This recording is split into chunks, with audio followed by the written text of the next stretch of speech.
Mukhang totoo nga yung pinag-uusapan ngayon sa social media na etong si Sara Duterte daw ay binalibag ang laptop at mukhang meron siyang target na patamaan talaga nung laptop nga daw na binato. Binato binato. Abay malaki ang laptop mabigat yan. At kung sino man ang tamaan yan ay siguradong aray. Ito po ay senyales na mukhang hindi na rin daw nagkakasundo ang mga abogado nga ni Sara Duterte.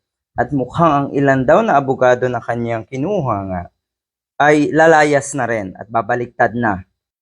O siguro pwede nating sabihin na aatras na. Eto. Bakit umatras? Natakot ba dahil ng bato ng laptop? Laptop? Nag-aatrasan na daw kasi etong ilang abogado. Merong tinutukoy ang mga netizen na abogado na kuno ay mukhang tinamaan nga.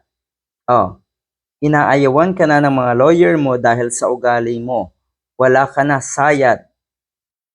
Gusto mo pa ilusot ang mga pagnanakaw mo kahit pinakamagaling daw na abogado nga ay siguradong mahihirapan o kaya ay hindi talaga kakayanin na ipagtanggol yung ganitong klaseng tao, si Sara Duterte. Yun lang, malungkot yun. Ang tinutukoy ng mga netizen na mukhang binato nga daw ng laptop ay atong si Attorney Michael Powa. Totoo nga palang may binato ng laptop atong si Sara Duterte. Hangal ang term na ginamit dito sa Vice President. Mapanganib ang Duterteng yan. Kahit kasama, kaalyado, ipapapatay niya. Maligtas, makasurvive lang sila. Kaya tuluyan nyo na nai-impeach etong si Sara Duterte. Taga-disenyo daw kasi etong si Michael Powa at taga-tabas ng damit ng babae.